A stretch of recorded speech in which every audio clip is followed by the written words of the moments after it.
Hi and welcome to this Taurus inspired reading for mid-April 2025. This is a timeless reading. You can watch this reading anytime, use it for you, work with it whenever you think this is helpful. Of course, only take what resonates. This is not your usual prediction or forecast. This is a reflection through the cards as a creative tool to really step deeper into our manifestation, into our authentic selves.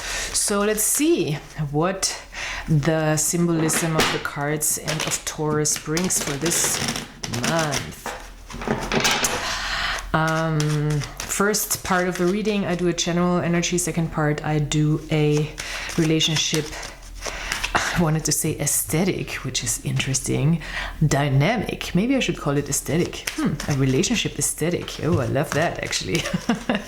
Well, let's see. For Taurus, it could very well be relationship aesthetic because it's ruled by Venus, and Venus is very much about aesthetics. So, well, let's see. Maybe you step into new aesthetics in relationships, which I am all for. That sounds amazing. Okay. Ooh, 10 of Pentacles, and I tell you, that's crazy. I just did the Aries reading and the same card came out. Everybody is just like manifesting their dream. It seems like everybody is really stepping into the full picture of what's supposed to happen. Wow, I love it. This is really, really, really exciting. Yeah, I'm just getting really excited about this because I just had the same card at the same position in a reading before. So anyway, yes, this is a big, big, big time for really making the life that we want, the life that we dream of, the life that we envision for ourselves happen in real time. This can be about, if it's a smaller micro idea or vision, this can be about a project that we are finally finishing, something we wanted to finish for a long time, maybe an art project. It's a little bit of a bigger project though. It's something that we've put the work in. It could be, you know, a renovation. It could be manifesting that new car. It can be really a physical, material, or also bodily, health-wise goal that we've accomplished, that we've worked towards, and it's finally here. It can also be, I mean, for the lucky ones and for the ones who are manifesting lottery, hit me up when you figure it out, because I haven't yet. Or maybe I haven't put the time in. But yeah, this can be, you know, jackpot. This is beautiful though. We're really thinking about our perfect life design. We're thinking about how we want to live and how we want to create our life, how we want to really live our life. It starts with, you know, in which house do I want to live? Do I want to live in a house? Do I want to live in an apartment? Do I want to have a partnership? Do I not want to have? It's like this type of, it's very specific. And with the 10 of Pentacles, I like to say it's a specific, it's the vision or a specific goal, a specific image. It's a lot about image as well, because it's really something that manifests in reality, and it's not just like in our head. It's very real. And an image, when it becomes real, then I mean that is a really good feeling.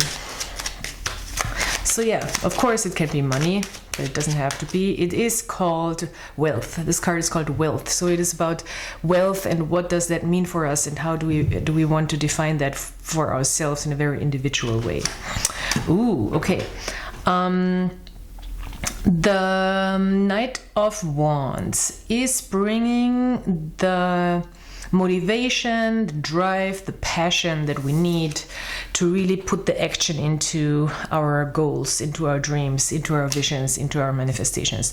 It is the driving force. It is the one who takes action. It is the inspired action. It is the businessman, the entrepreneur, the very, very charismatic male, archetypal male energy that is really charging forward, making things happen. And we can all find this energy within ourselves right now at this time, and we're really taking the steps. It's a lot about taking action. It's really taking the steps, and I love that. We also might have a lot of joie de vivre, just like life feels good. For a Knight of Wands, life is always exciting, you know, life is always fun, working is fun, making things happen is fun, getting people to follow you is fun. It's also a leader, it's a natural born leader, it's could be a mentor as well. And it's somebody who is very animated and motivated to make things happen, so we can work with that. Maybe we also have a person in our surroundings that can help us, or that is helping us with that. It's fire. It speaks of fire signs: Leo, Sagittarius, and Aries. And the Hermit, very interesting switch, and the Eight of Cups that I also had in a full moon reading as a big topic. I think it was a German one where I talked forever about this. It was yesterday, I think. All right, so maybe at this time you're really thinking about how to find a balance of really going out there, charging after our goals, taking the steps, putting the action in, you know, really going after it. It's very athletic energy as well. It's like this business, entrepreneurial, athletic sportsman type of energy, you know, these entrepreneurs who are just like, I get up at 5:30 in the morning and I do my ass bath, and then I do my weights, and then I take a run, and then I take a protein shake, and then I work. It's like this type of energy, you know. And I feel like we have to find, we cannot lose ourselves in that, because it's very ego driven. It's very ego driven. It's double wands. The Knight in this deck, in this particular deck, the Knight is a wands energy, and the Fire, of course, is also wands energy. So it's the wands are very much about the ego. Not necessarily a bad thing, but we need to not forget to also take a step back and tune into our more spiritual side, maybe, when it comes to manifesting, because the Hermit card, what many people don't really know or understand about the Hermit, or what you hardly ever hear about the Hermit, it's a very productive card. It's very productive. It's a card of full potential of life. So he is really also a master manifester of his own path. He's really taking one step at a time. I like to say with the Hermit card, do things that you enjoy doing by yourself. It's like quality time with yourself, where you get inspired to really tap deeper into the process of creation as something very spiritual, and not just something very worldly, where we maybe are running after the money, you know, because this is very much running after the money. It's like, it really feels like this business entrepreneurial type of thing, like I have to do all these things, and the eyes on the prize. And then the Hermit is really like taking a step back and going a little deeper in a more natural flow of creation, and into a more natural pace. Of course, he represents also age, but at the same time he represents life and full potential. The symbolism of the Hermit is something I will eventually talk about here on this channel when I do my little deep dives, but there's just a lot more to this card as just saying like, okay, we're just going to be isolated. That's really not it. It's a much deeper symbolism there. Anyway, so what I see is that there is a little bit of a focus on how do we find our ways back from these more intense ways of operating, like modus operandi. This is very, okay, charging forward, very fast, very quick moving, very decisive. The Hermit is more guided by spirit, by wisdom, has a graceful pace, and is not in a rush. And we need both. I think we need both to really get to this treasure at the end of the rainbow, you know. And with the with the Eight of Cups, we do have this idea of the Eight of Cups is a challenge, because it's a challenging card in a sense that when we come out of sometimes these intense overloads of dopamine, I want to say, with especially the Knight of Wands, we sometimes have this fatigue. It's a little bit of a fatigued card. It's where we get emotionally a little stuck, where we feel like, oh, this felt good, but wow, now I need to step into a more light energy, a more joyful energy. I'm happy this was interesting, and I put a lot of emotions into this process, but I feel like things need to be a little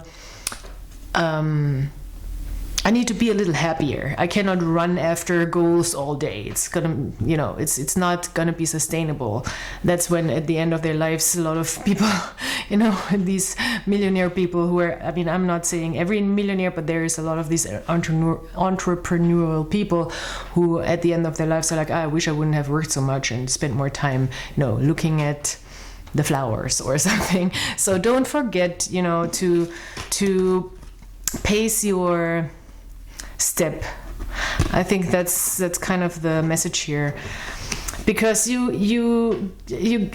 get really fatigued when we go too fast, and of course that is also kind of addictive when we're like, oh, task done, okay, task done, I'm like on top of it and I'm doing all the things, but it can be quite exhausting for the system, and it's not we are not built and meant to just chase after stuff all the time. It's gonna leave us empty, and we don't want to do that. So that's why we have the Hermit here to remind us that we want to also take care of our spiritual growth, which is very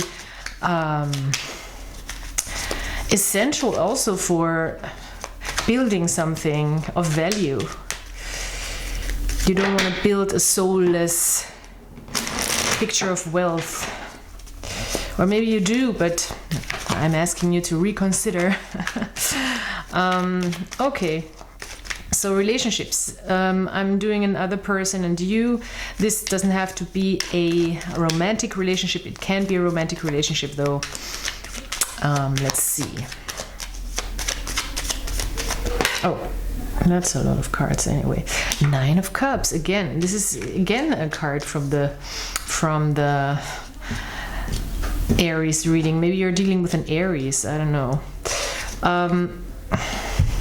Nine of Cups. This other person is in a good place with themselves. I feel like they've worked themselves through a bunch of stuff that doesn't necessarily have to do with you, but now they've arrived. It seems like we're dealing with people who have arrived at some sort of emotional independence. They are not needy. They know how to create their own well-being. They know how to handle emotions. They're quite positive and happy expressions of themselves, which comes from, I think, working yourself through some disappointments. There might be things, there's always with people, we don't see everything, and we have a moon card here, so there can be things hidden. There can be some hidden disappointments, pains that I feel like this has been worked through. This feels like it's a process that has been that a person has gone through, and therefore they have a little bit of depth. I don't think they're really carrying so much pain, but I mean, it's difficult to say, because it could be with the Fool card that somebody is just like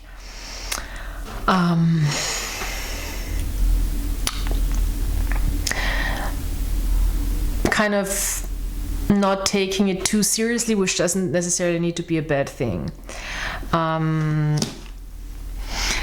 But I'm not quite sure from which direction I want to read this. There's really two ways to go about this. There's either somebody who really worked themselves through some past pains, and it kind of seems like they're doing fine with the Nine of Cups, but there can also be an issue not necessarily an issue, but somebody who is really taking a journey deeper and diving deeper into their own past experiences and difficult emotions. But I do have a feeling that they've been through that journey.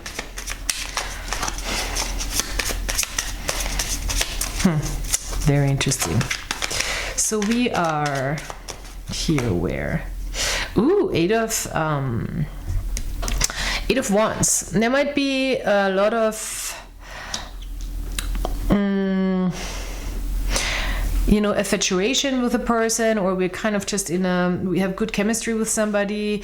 The communication is quick and inspiring and kind of witty and fun, and it's going back and forth.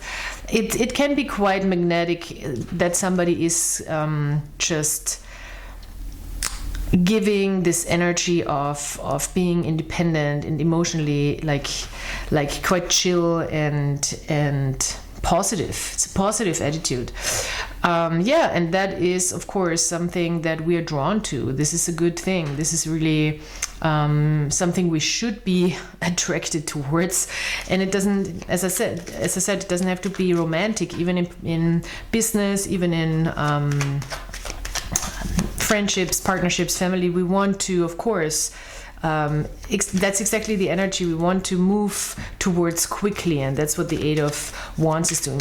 Eight of Wands is also fast communication, a lot of communication, maybe also feeling very safe to communicate and to yap. Maybe the Eight of Wands for me is also yapping, and I am personally somebody who only likes to yap with people who I feel very comfortable and safe with. Otherwise, I can be quite quiet. Ooh, the Ten of Pentacles again. Come on, yes. Whatever you want to build right now, you can do this with this person, even though this person couldn't have done it maybe in the past. There is a change. There's a literal change. Two of Pentacles. It's a card of change. It's like stepping deeper into a long-term vision, goal, and taking the second steps, figuring out the steps to get to this Ten of Pentacles. So we do have a Ten of Pentacles twice. Whatever you are building now, whatever you are creating, I think you're creating it with people, maybe specifically with one person, but in general, of course, teamwork makes the dream work, and this is really the dream because it is the Ten of Pentacles, and it is also with the Nine of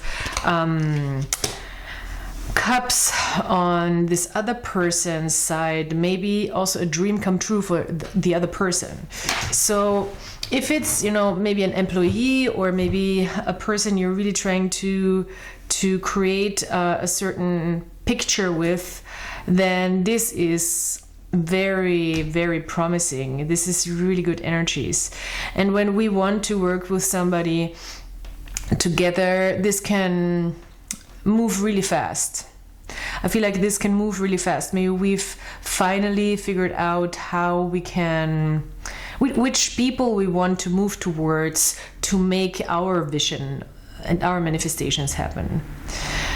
And what people are included in our full picture as well. Which people we want to include in this type of picture. So yeah, I love it. Taurus, this is a great reading. Thank you so much for being here. Check out the other readings. Please like, subscribe, comment, and I will talk to you soon. Goodbye.